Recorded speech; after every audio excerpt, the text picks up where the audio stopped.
Oke, bismillahirrahmanirrahim. Assalamualaikum warahmatullahi wabarakatuh. Alhamdulillah hari ini giliran saya untuk mereview buku. Jadi alhamdulillah hari ini saya ingin mereview buku novel. Ini novel ya. Novel dari karya Kang Abi atau namanya Habibur Rahman, tapi biasanya dipanggil Kang Abi ya. Terus judulnya itu Api Tauhid. Nah, kenapa sih? Sebenarnya bukunya tuh tebal banget. Sahar pernah melihat di sini, tapi ternyata nggak ada pernah lihatnya. Tapi mungkin sangat buku yang udah sangat lama sekali dicetak. Tapi buku ini sangat relevan dibaca sampai zaman-zaman kapanpun. Nah, di buku Api Tauhid ini mungkin pengennya teman-teman dan khalayak-khalayak ramai juga membaca bahwa buku ini sangat bagus. Memang Kang Abik ini kan sangat intelektual, terus sangat idealis dalam menulis. Nah, dalam buku ini Api Tauhid ini tuh menceritakan sejarah tapi dikemas dengan yang sangat bagus. Jadi menceritakan seorang Fahmi, sosok pemuda yang kuliah di Kairo, tapi ternyata bukan cerita tentang sosok Fahminya gitu. Jadi kalau kita lihat review buku, ceritanya itu bukan sosok Fahminya gitu, tapi tokohnya itu adalah Badiuzaman Said Nursi yang kayak gitu. Jadi kalau misalnya dibilang itu novel tentang Fahmi, memang, tapi ternyata isi novel itu bukan cerita tentang Fahmi aja. Bahkan bisa dibilang 80% itu ceritanya tentang Badiuzaman Said Nursi, 20%-nya doang tentang si Fahmi ini. Dan itu pun kayak aktivitas, perjalanan, budaya Turki. Nah, jadi ini perjalanannya itu ke Turki. Memang menceritakan negara Turki. Makanya muncullah nama Badiuzaman Said Nursi. Untuk di awal sih sudah mulai dengan konflik, kita meraba-raba apa yang terjadi dengan Fahmi, sehingga Fahmi ini mengambil inisiatif, teman-temannya lah, inisiatif untuk rihlah atau perjalanan. Nah, mungkin relevan ya kalau sekarang tuh healing. Nah, tapi mungkin nih bisa jadi sesuatu inspirasi nih kalau suatu healing itu bisa membuat kita tuh menjadi keimanannya lebih baik lagi ya kayak gitu. Apalagi ini kan Api Tauhid, nanti tuh Api Tauhid ini apa? Keseluruhan buku itu akan menjelaskan apa sebenarnya Api Tauhid itu gitu. Nah, jadi di cerita ini awalnya tentang sosok Fahmi ini, bagaimana sih cerita seorang anak yang lagi kuliah di Kairo gitu, aktivitas mereka gitu kan. Ternyata mereka tidak luput dari menjadi tour guide gitu ya, untuk mencari jajan-jajanan gitu, uang jajan, dan yang pasti amalan. Jadi bagi mereka tuh kayak iktikaf itu hal yang paling kecil lah, hal yang paling awam dilakukan. Nah, Fahmi ini dikisahkan dia punya amalan yang ingin dituntaskannya itu yaitu menghatamkan 40 kali Al-Quran di Masjid Nabawi gitu kan. Terus dibilang temennya tuh, tapi Fahmi ini dengan emosi sehingga dia memang tidak makan, tidak minum, fokus aja pengen menghatamkan 40 kali itu di sana. Nah, ternyata dia drop lah di sini. Nah, itulah titik baliknya, dia drop. Dijelaskan sama temennya, ternyata mereka tuh kalau ada masalah, mereka tuh iktikaf gitu loh. Jadi apa-apa tuh ke Allah gitu. Nah, tapi Fahmi ini memang tidak makan, tidak minum. Jadi 7 hari seperti itu dia drop. Akhirnya tuh bawa ke rumah sakit. Ternyata di situ dijelasin juga bagaimana sistem kuliah di sana, sehingga kalau perizinan sakit itu bagaimana, seperti itu. Nah, akhirnya tuh itulah yang bikin teman-temannya, si Fahmi ini tidak akan mau menceritakan konfliknya. Akhirnya dibawalah Fahmi ini healing. Tempat healingnya itu adalah Turki, yang kayak gitu. Nah, di Turki ini mereka tuh perjalanannya teman-teman. Jadi nama tempatnya saya nggak akan spill ya, nanti baca bukunya aja ya. Nama tempatnya, makanannya itu diceritakan jelas gitu. Mungkin ya bagi kita sekarang kalau kita Maksudnya tuh kayak kita jalan-jalan gitu ya. Jadi kita tuh bisa merasakan auranya kan. Kalau novelis tuh bisa membuat suasana itu seperti kita membayangkan ya. Itu pure banget gitu. Bahkan makanannya, bentuknya semuanya tuh ditulis di sini. Nah, disitulah dimulai. Jadi mereka itu temennya ini menuntun ke suatu daerah, akhirnya itu menjelaskanlah tentang sosok Badi Uzaman Said Nursi. Jadi Badi Uzaman ini adalah apa ya bahasanya ya, gelar kayak, karena dia ini adalah keajaiban zaman. Pertama, anaknya tuh pinter. Jadi kalau kayak bahasa lainnya tuh gifted mungkin ya. Terus kalau kita tuh anaknya tuh Masya Allah gitu, yang kayak kalau kita sekarang tuh Ustadz Hadi Hidayat itu Al-Quran di kepalanya gitu ya. Nah, kalau Badi Uzaman tuh seperti itu. Pada masa itu, Badi Uzaman ini seorang sosok ulama yang sangat terkenal dan kontroversial, tapi di kalangan sekulerisme. Nah, jadi bukan kontroversial di kalangan rakyat, tapi di sekulerisme. Nah, jadi di zaman ini Kemal Atatürk kalau nggak salah yang memimpin. Nah disinilah, tapi diceritain tuh dari awal. Jadi ceritanya itu bagaimana orang tuanya bertemu, akhirnya lahirlah seorang Said Nursi yang kayak gitu. Jadi pertemuan ayah dan ibunya pun Masya Allah sangat-sangat baik gitu, sangat-sangat baik. Ayahnya itu, ini spill aja ya, kalau ini sangat momen yang bagus. Ayahnya itu seorang pengembala kambing, kalau nggak salah ya, kambing apa domba gitu.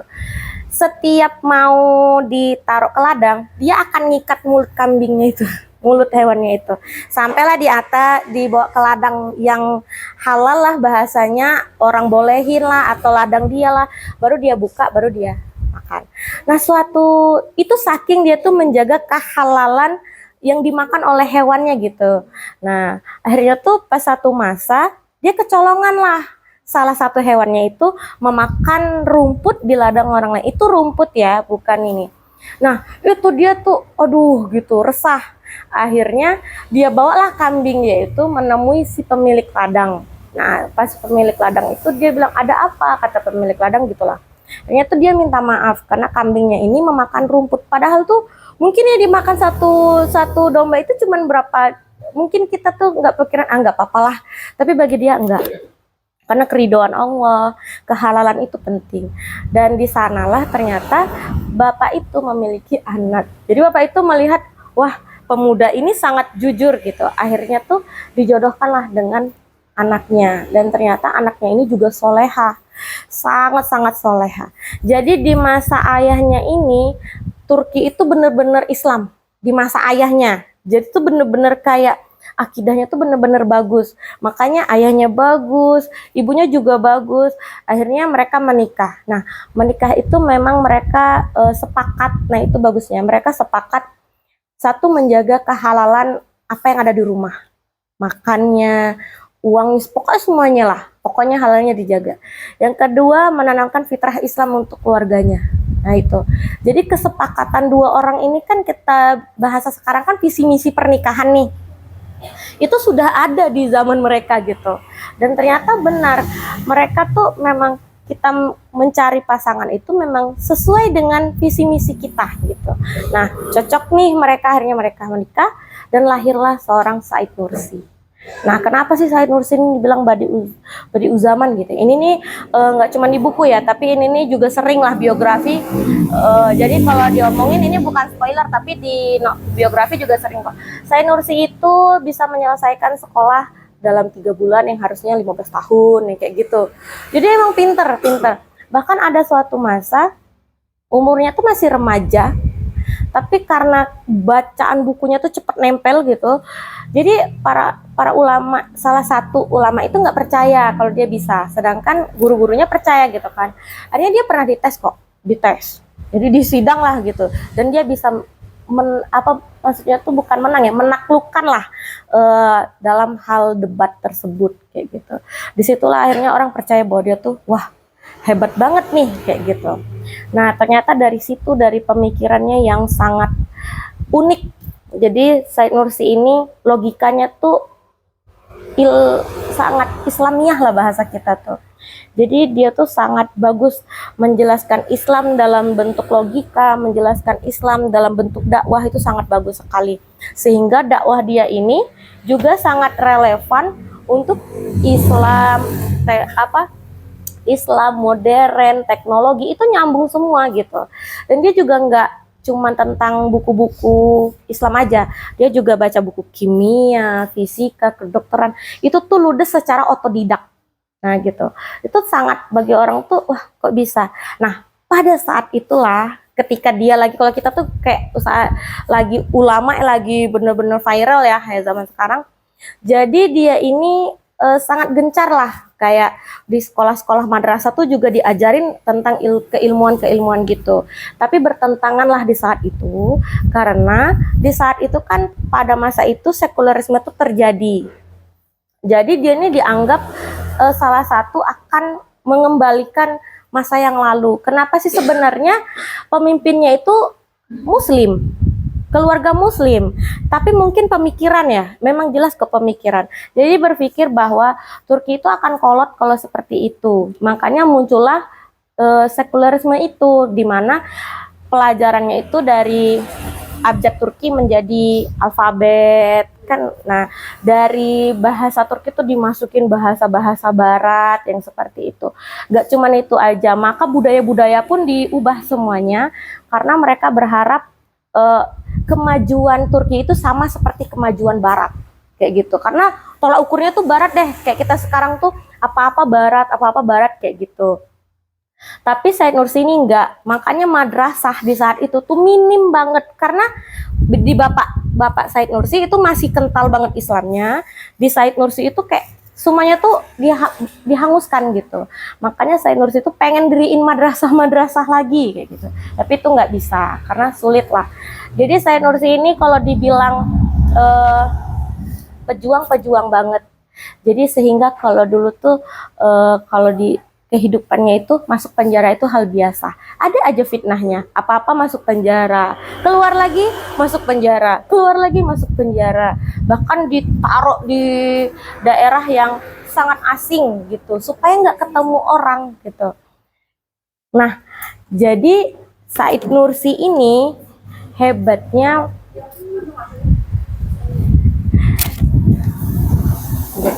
jadi hebatnya Said Nursi ini apa sih? Aduh, kalau memang beliau ini akhirnya dieksekusi mati. Nah, jadi memang gitu. Nah, tapi hebatnya lagi ya, di sini pembelajarannya itu sangat mendalam ketika dalam perjuangan beliau berpikir bahwa raga ini kan bakalan hilang dari bumi ini. Tapi beliau menulis, tulisannya itulah yang menyebar ke seluruh Turki, sehingga Turki itu seperti sekarang. Ada orang-orang yang berusaha juga menghidupkan cahaya-cahaya dari Said Nursi ini. Itu salah satu momen penting teman-teman. Ketika kita memiliki pemikiran dan kita sulit untuk berperang dengan keadaan, menulislah. Dan itu yang dilakukan oleh Said Nursi. Saat dia menulis itu, dia tidak perlu berkoar-koar, dia tidak perlu lagi merasakan kepahitan, tapi dia merasakan generasi-generasi berikutnya itu melakukan apa yang ada di pikirannya. Nah, jadi memang di saat itu, makanya di saat itu juga ada penggulingan itu bahasanya apa tuh? Kudeta. Akhirnya mulailah kudeta yang seperti itu. Dan disitulah akhirnya muncullah cahaya-cahaya tentang keislaman.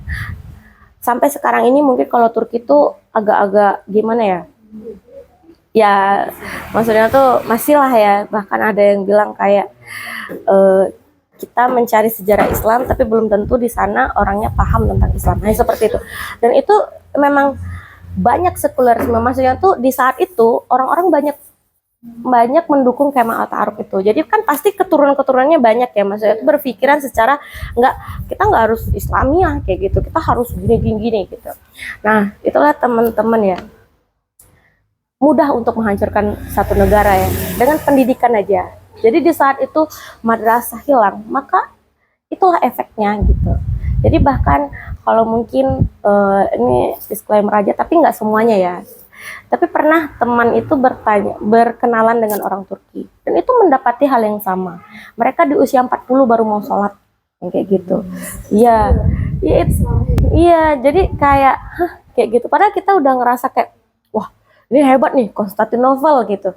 Tapi ternyata, nah itu kenapa? Ternyata disinilah baru terbaca. Wah, separah itu ya perang pemikiran yang bener-bener mengubah generasi gitu. Dan mungkin kenapa pengen nge-review ini, anak-anak muda sekarang wajib lah mengetahui bahwa kita itu tengah digoyahkan gitu.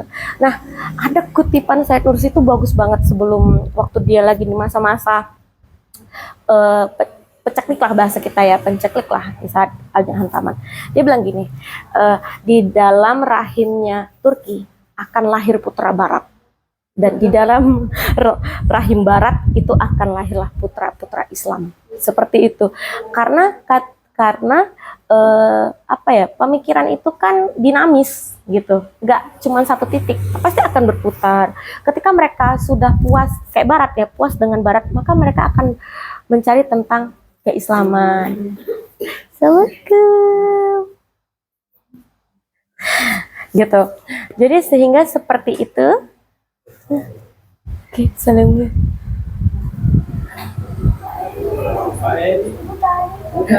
Alhamdulillah. Iya.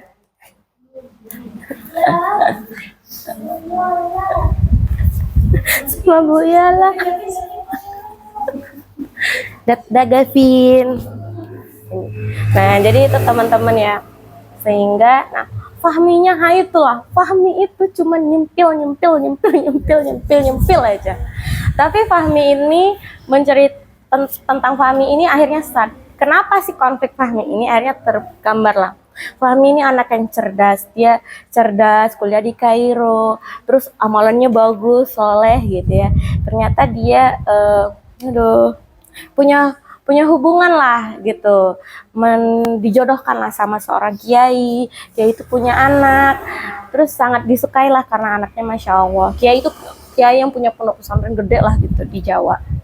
Konfliknya di situ, rumah tangga mereka tuh masih nikah, belum tercatat sipil. Jadi perempuannya itu tidak mau dengan si Fahmi. Ternyata perempuan itu punya pacar. Nah, ya banyaklah cerita, abahnya meninggal kayak gitu ya. Jadi Fahmi ini kecewa di situ. Makanya dia menghatamkan 40 Quran itu dengan emosi gitu. Makanya dia kayak aku bisa gitu. Nah, titiknya di sini tuh Fahmi tuh menyadari yang pertama bagaimana pernikahan itu sejatinya kecocokan sesama, visi misi. Terus memang benar bahwa yang kita dari yang terbaik akan menghasilkan anak yang baik kayak gitu. Buah yang manis itu dari akar yang kuat kayak gitu. Nah, jadi di sini dia juga tertampar nih. Dia ngerasa dia pintar, kuliah di Kairo, gini semuanya. Ternyata dia lebih hebat gitu. Ternyata Badi'u Zaman. Dan Badi'u Zaman Said Nursi ini nggak mikirin perasaannya gitu. Tapi dia memikirin umat. Jadi dia tuh cuman punya masalah kecil, tapi Badi'u Zaman tuh punya masalah yang gede gitu. Akhirnya disitulah dia sadar semuanya itu atas keridhaan Allah. Nah itulah. Untuk terakhir tentang Fahmi, baca aja ya teman-teman ya. Jadi itu teman-teman ya, sangat seru. Yang suka traveling boleh baca, soalnya tuh dia detail. Jadi dari sini dia pergi ke B, di B dia ngapain, minum kopi, makan apa, terus dari B muncullah cerita Said Nursi, hilang agak dia langsung ke C, tiba ke C, makan apa, di mana, cerita Said Nursi lagi, terus ke D kayak gitu. Alurnya kayak gitu semua. Iya, jadi makanya kayak kalau novel biasa kan Fahmi nih, full Fahmi aja kan. Tapi Fahmi ini sampai bilang, "Hah, ini cerita Fahmi atau bukan?" Ya kayak gitu. Seperti itulah teman-teman ya tentang review buku Api Tauhid ini. Artinya apa? Nyalakanlah tauhidmu dimanapun kamu berada. Apalagi kita sekarang ya. Makanya ngelihat karakter pendidikan itu mudah kok diruntuhin gitu. Karakter pendidikan itu tuh mudah juga untuk dibangun dengan pendidikan. Jadi pendidikan yang konsen, pendidikan yang tepat, itulah contoh generasi kita akan datang gitu. Jadi itu teman-teman dari saya, jangan lupa dibeli, jangan yang bajakan. Tapi nggak tahu sih kalau sekarang yang ori masih ada apa enggak. Biasanya cari aja di lapak-lapak ya. Ya di lapak-lapak banyak tuh yang udah kuning-kuning. Jadi gitu. Memang kalau suka traveling baca aja. Nah mungkin itu ya salah satunya. Mereka healing, tapi mereka healing tuh dapat sesuatu gitu. Nah jadi bukan healing tuh gitu, tapi mereka tuh healing mungkin ke tempat bersejarah. Jadi healingnya itu benar-benar mendapatkan sesuatu. Itu sih teman-teman. Dan satu lagi ya, saya pernah coba cari sinopsis ini ke ChatGPT ya, tapi saya pakai Gemini. Gak apa-apa lah ya, diomongin ya.